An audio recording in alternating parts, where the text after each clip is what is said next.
신약 빌립보서 4장 6절 7절 말씀입니다. 신약 성경 321면입니다.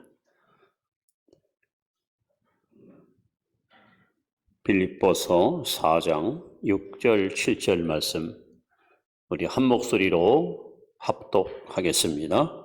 아무것도 염려하지 말고 다만 모든 일에 기도와 간구로 너희 구할 것을 감사함으로 하나님께 아뢰라. 그리하면 모든 지각에 뛰어난 하나님의 평강이 그리스도 예수 안에서 너희 마음과 생각을 지키시리라. 아멘. 자, 우리 샬롬 하고 인사합시다. 샬롬.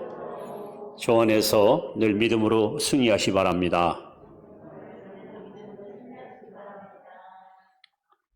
어느 초등학교 5학년 미술 시간에 선생님들이 아이들을 데리고 학교 뒷동산에 올라가서 평화라는 주제로 그림을 그리게 했습니다. 한 시간 동안 아이들이 열심히 그림을 그려서 제출을 했고 교실에 와서 그림을 펴놓고 그 중에서 제일 잘 그린 우수한 2개의 그림을 이게 상을 주게 됩니다. 자, 하나는 아주 전형적인 그 전원 시골 풍경입니다.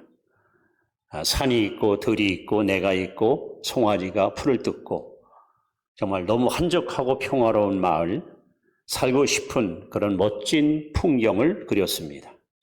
또 하나는 바닷가 폭풍이 대작하고 파도가 출렁이는데 큰 바위 틈에서 물새 한 마리의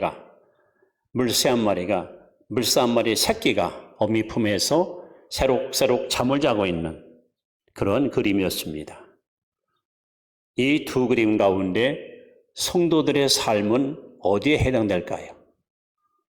우리 가는 앞길에 시험도 없고 고난도 없고 어려움도 없는 것이 성도의 삶일까요? 성경은 그렇게 말하지 않습니다. 오히려 야고보서 1장 2절에 보시면 형제들아 너희가 여러 가지 시험을 만나거든 우리 가는 앞길에 많은 시험이 있습니다. 결국 성도들의 삶은 2번째 그림과 같이 이 세상 사는 동안 많은 풍랑이 일어납니다. 태풍이 몰아칩니다. 비바람이 몰려옵니다. 그런데 하나님이 우리의 산성이 되시고 바위가 되시고 우리의 또 보호자가 되셔서 우리는 주 안에서 진정한 평안을 누리고 안식을 누리는 것이 성도들의 삶입니다. 3년째 지속되는 코로나 시대에 가장 많이 제가 듣는 인사말은 안녕이라는 단어입니다. 전화가 와도 사람을 만나도 건강하세요? 편안하세요? 잘 지냈습니까? 근데 이 안녕이라는 인사는요, 우리만 아니고 이스라엘도 똑같습니다. 그래서 유대인들은 오랜 세월 동안 그들이 제일 잘 쓰는 인사말이 샬롬입니다. 샬롬. 이 샬롬이라는 말은 많은 뜻이 있습니다. 평화, 평강, 정의, 질서 또는 조화 이런 다양한 뜻을 갖고 있습니다. 어린 시절 시골에 살 때에 아침에 눈을 떠서 누구를 만나든지 편히 주무셨습니까? 이것이 인사말이었습니다. 또 때가 되면 진지 잡수셨어요? 하고 물었습니다. 그만큼 우리나라는 이스라엘과 같이 지정학적으로 강대국 틈만이 박혀 있어가지고 외세로부터 많은 침략과 전쟁을 치른 나라이기 때문에 항상 불안과 갈등을 안고 살아왔습니다. 그래서 이스라엘과 한국이 제일 많이 사용하는 단어가 샬롬, 바로 평화, 안녕입니다. 우리가 사는 세상은 불확실성 시대입니다. 한치 앞을 알 수 없는 불안감이 우리를 힘들게 하는 세대에 우리는 살아갑니다. 그야말로 오늘 이 시대에 여러분과 제게 가장 필요한 것은 샬롬의 은총입니다. 세상이 아무리 흉흉하고 죄악이 난무하며 시련과 역경의 풍파가 몰려와도 하나님이 주시는 평안이 하나님이시는 평강이 우리 마음속에 항상 머물러 있으면 우리는 어떠한 역경과 고난이 와도 찬양할 수 있고 감사할 수 있고 기쁨으로 인생을 살아갈 수가 있습니다. 오늘 이 아침에 예배 참석한 여러분들 마음속에 샬롬의 은총이 충만히 임하기를 축원합니다. 샬롬의 은총을 이 시간 다시 한번 덧입는 시간 되기를 주 이름으로 축원합니다. 우리는 어떻게 예수 믿고 어떻게 신앙생활을 하면 내 속에 샬롬의 은혜가 항상 넘쳐서 이 코로나 위기 속에도 불안과 갈등을 안지 않고 날마다 소망을 가지고 삶을 살아갈 수 있을까요? 오늘 빌립보 4장 6절 7절에서 그 해답을 우리는 발견할 수 있습니다. 여러분, 샬롬의 은혜를 더 누리기 원하십니까? 평안하시 원하십니까? 그러면 첫째로 우리는 염려를 다 주께 맡겨야 됩니다. 이것이 바로 오늘 본문 말씀입니다. 아무것도 염려하지 말고, 이것이 오늘 6절 말씀입니다. 자, 우리 한번 하나님 말씀 베드로전서 5장 7절 말씀을 같이 읽어봅니다. 시작. 너의 염려를 다 주께 맡기라. 이는 그가 너희를 돌보심이라. 자, 염려라는 이 단어는 마음이 갈라진다, 마음이 나누인다, 이런 말입니다. 우리 마음에 염려가 들어오면 한 마음이 둘로 나눠져요. 에너지가 쓸데없이 소진됩니다. 집중력이 떨어집니다. 그래서 여러분 피곤하고, 그래서 지치고, 그래서 우리가 힘든 인생을 사는 겁니다. 염려라는 이 괴물은 어디서부터 소위 그 출처가 시달까? 우리 마음에서부터 염려가 일어납니다. 그리고 그 염려는 우리의 생각을 통해서 자꾸 자라납니다. 근데 하나님은 오늘 우리에게 말씀합니다. 너의 염려를 다 주께 맡겨버리라. 아무것도 염려하지 말아라. 이것이 주님이 우리에게 주시는 평강의 삶을 살아가는 첫 번째 비결입니다. 여러분, 염려를 하게 되면 우리에게는 아무런 유익을 누릴 수가 없습니다. 한마디로 염려는 우리의 삶 속에 무익한, 무해한 괴물과 같습니다. 마태복음 6장에 보시면 예수님은 염려하는 사람에게 두 가지 지적을 하십니다. 첫째는 너희가 염려함으로 내 키를 한 자나 자라게 할 수 있느냐. 이 말이 왜 왔는가 하면 예수님이 이 말씀하실 때 로마가 이스라엘을 지배했습니다. 근데 유대인들은 로마인과 비교할 때마다 열등감이 생기는 거예요. 여러분, 로마인들은 유럽 사람들이고 유대인들은 아시아계 사람입니다. 신체적으로 로마 사람이 훨씬 크고 힘이 강합니다. 그런 역사적인 정황을 가지고 주님이 말씀, 너희가 염려함으로 내 키를 한 자나 크게 할 수 있느냐. 여러분, 염려한다고 키가 자랍니까? 염려한다고 뚱뚱한 몸이 갑자기 날씬해지고 미운 얼굴이 고와집니까? 그야말로 염려는 비생산적이에요. 우리에게 아무런 소득도 아무런 열매도 주지 못하는 것이 염려입니다. 또 예수님께서 의식주 문제예요. 먹을 거, 마실 거, 입을 걸 염려하는 사람 보고 주님은 이렇게 말씀합니다. 믿음이 적은 자들아, 왜 염려하느냐? 공중나는 모든 새도 하나님이 다 먹이신다. 들의 백합화도 하나님이 다 기르신다.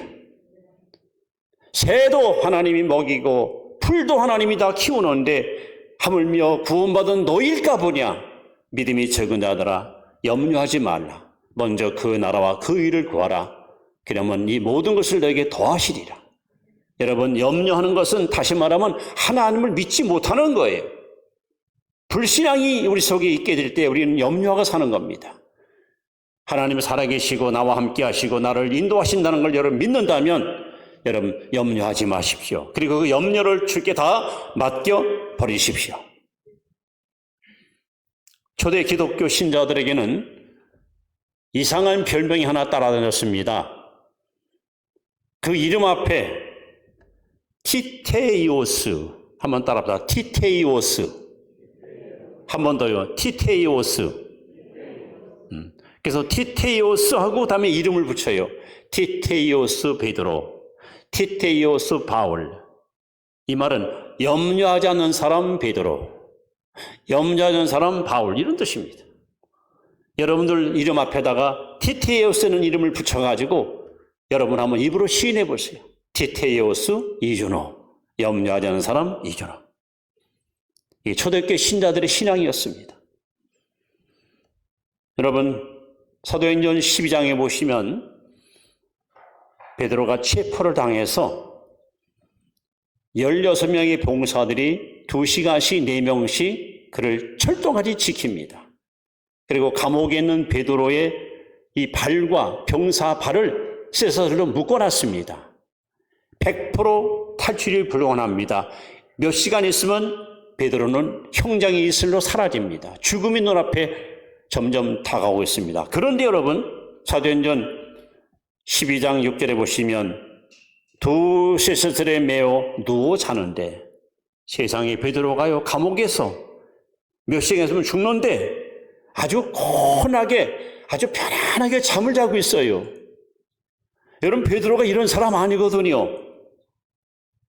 예를 들어서 최후의 만찬 자리에서 예수님은 너희 중에 나를 팔 자가 있으리라 했더니 제자들이 누굽니까?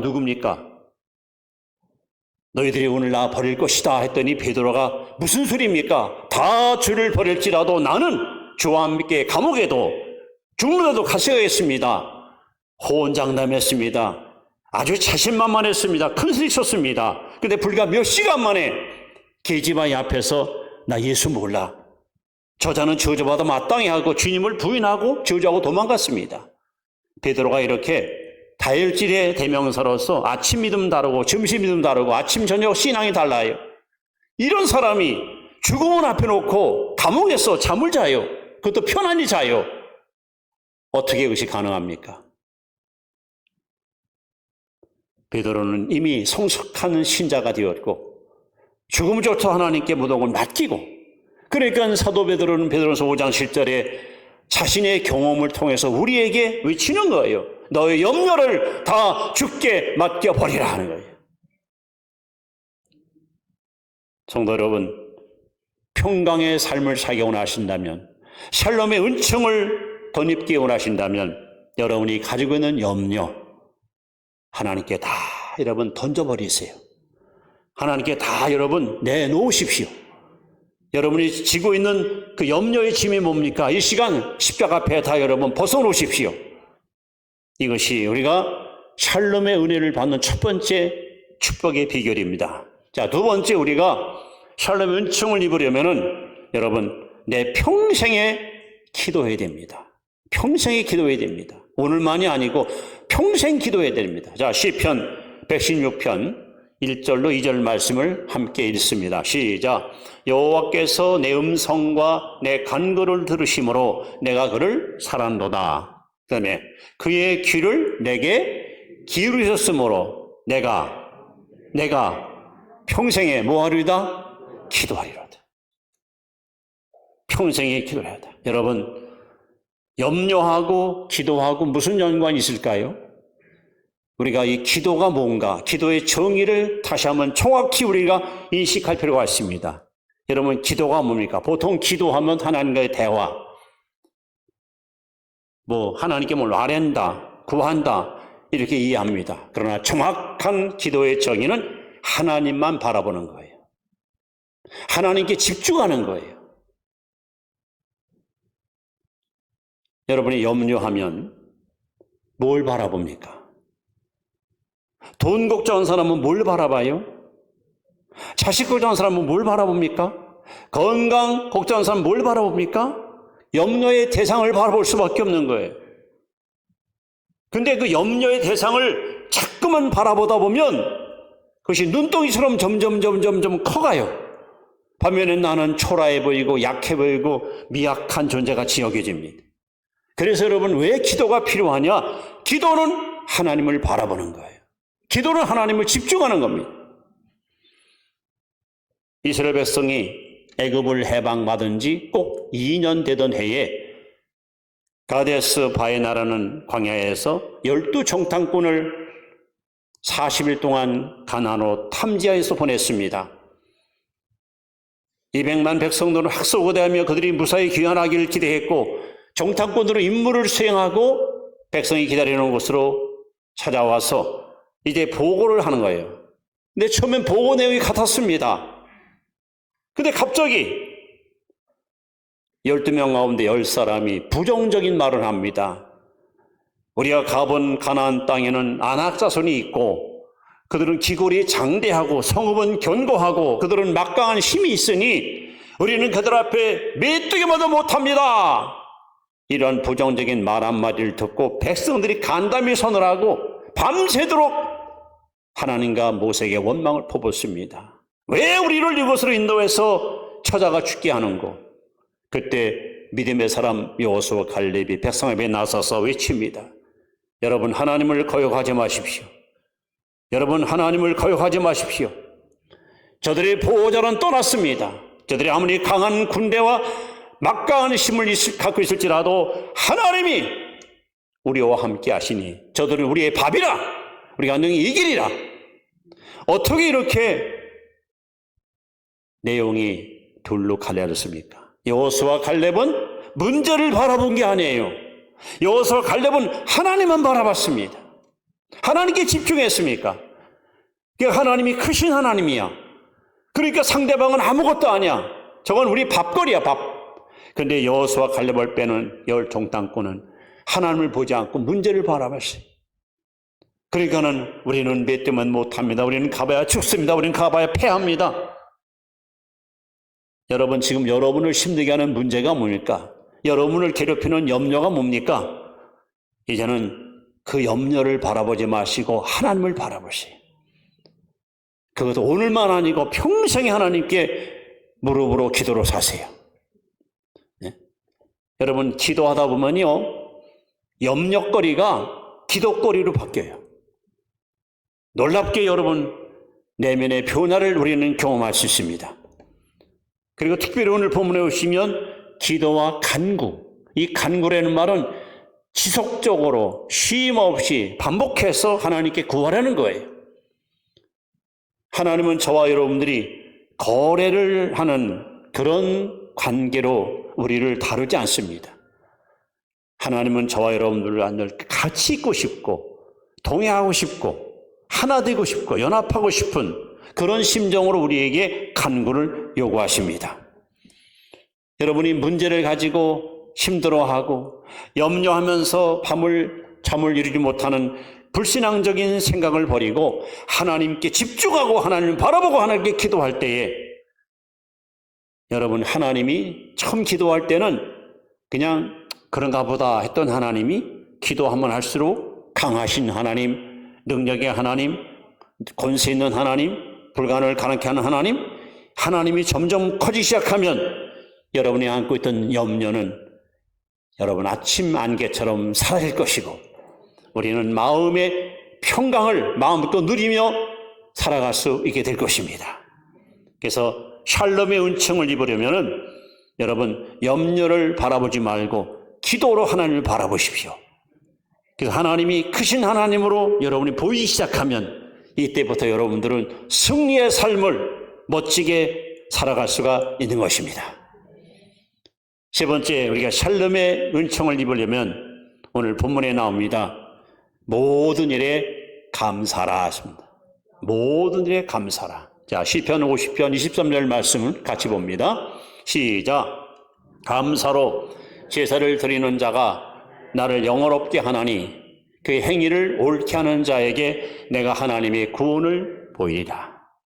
자, 염려를 하나님께 맡기고 이제 하나님께 기도할 때 우리 마음 자세를 시편 100편 4절에 보면 이렇게 써 있습니다. 잘 들어보세요. 우리가 하나님께 나와 기도할 때 이렇게 써 있습니다. 감사함으로 그의 문에 들어가며 찬송함으로 그의 궁정에 들어가서 그에게 감사하며 그의 이름을 송축할지어다. 하나님께 나와 기도할 때 어떤 마음으로 나오라? 감사함으로 하나님 앞에 나오라는 거예요. 감사함으로 하나님 앞에 나와서 기도하라는 거예요. 성도 여러분,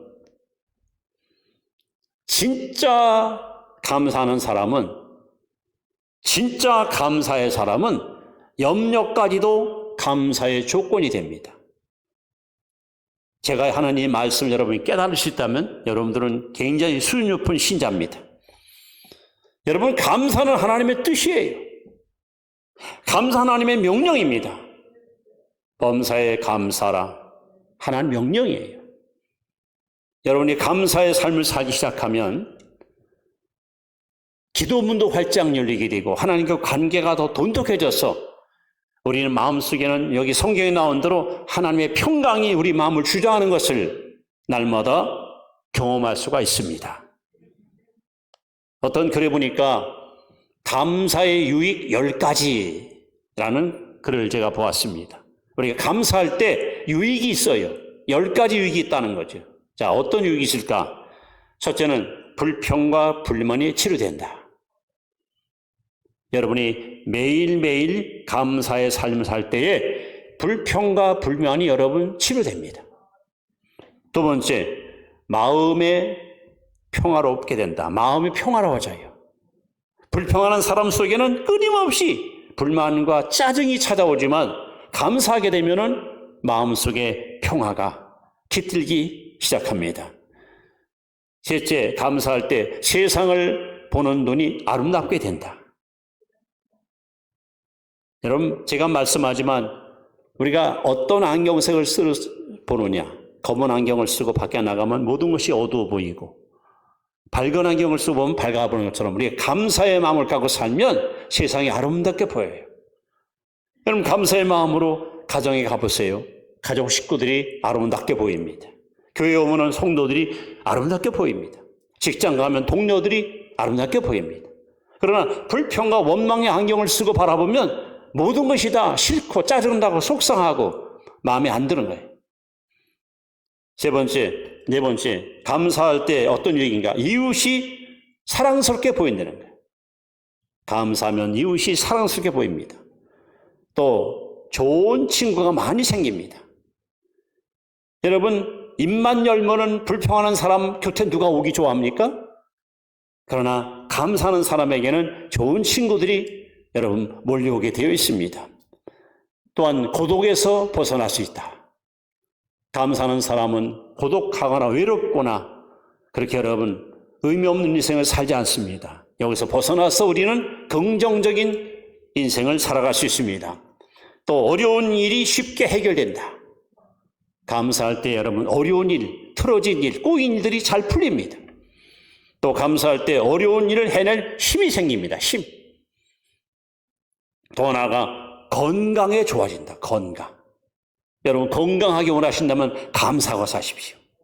감사를 많이 할수록 여러분 에너지가 자꾸 솟아나고 엔돌핀이 좋은 곳이 나와서 더 건강한 삶을 살아갈 수 있습니다. 마지막 10번째로 더 큰 감사의 조건이 된다. 여러분이 감사의 씨를 뿌리면 더 많은 감사 일들이 자꾸 일어납니다. 그래서 감사는 우리에게 이렇게 10가지 유익을 주고 있습니다. 그래서 하나님은 저와 여러분에게 감사를 명하시면서 뭐라고 해요? 모든 일에 범사에 감사하라 하고 말씀합니다. 여러분, 저는 다니엘서를 보다가 특히 6장에 보시면 10절 말씀에 다니엘이 자기 집에 가서 창문을 열어놓고 하루 3번씩 무릎 꿇고 하나님께 기도하고 그 다음에 감사하였더라 이렇게 써 있습니다. 다니엘은 평소에 늘 기도와 감사의 생활을 지속적으로 행했던 믿음의 사람입니다. 그런 다니엘이가 간신들의 모함에 사자굴로 여러분 던짐받았어요. 근데 성경 읽어보세요. 다리오 왕은 밤새도록 잠을 못 자요. 아, 충성스러운 다니엘애가 지금 죽었겠구나. 사자들이 다 씹어먹겠구나. 잠을 못 자요. 근데 사자굴에 던짐받는 다니엘은 굴 속에서 편안히 잠을 자고 있어요. 이게 다니엘서 6장 23절에 보시면 다니엘이가 머리털 하나도 상하지 않았어요. 어떻게 가능했을까? 이렇게 써 있습니다. 이는 다니엘이 하나님을 믿음이었더라. 호화로운 궁궐에 있는 왕은 밤새 잠을 못 자 이리저리 들이쳐 고민의 시간을 보내고 있는데 사저울에 들어간 다니엘은 편안한 안식을 누리고 잠을 자고 있습니다. 무엇이 이 두 사람의 운명을 바꿔놨을까요? 바로 감사할 때 하나님이 다니엘 속에 평강을 주시는 거예요.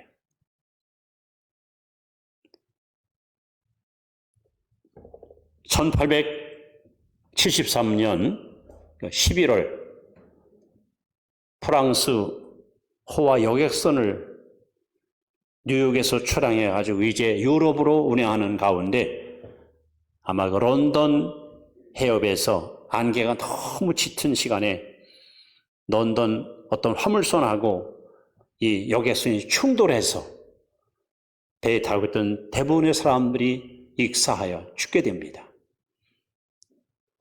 역사에 보면 226명이 익사를 했습니다. 근데 그 배에 아주 신앙이 참 좋은, 미국의 참 좋은, 그 스태포드라는 변호사, 그 부인과 네 자녀들이 유럽 여행을 하려고 그 배를 타고 갔는데 배가 침몰하면서 이 부인이 아이들의 손을 잡고 기도합니다. 하나님, 살려주세요. 제발 좀 살려달라고. 그러나 이미 배는 점점 기울어지고 살 소망은 없습니다. 그래서 이 여인은 하나님께 마지막 기도합니다. 이 아이들을 천국으로 하나님 데려갈 거라면 고통 없이 하나님 이 생명을 받아달라고. 결국 네 아이들이 그 바닷속에서 그만 세상을 달리하게 됩니다. 지나가던 구조선에 의해서 스태포드 이 여사 한 사람만 겨우 목숨을 구명을 하게 됩니다. 그는 육지에 오자마자 자기 남편한테 전보를 치었습니다. 홀로 구조됨.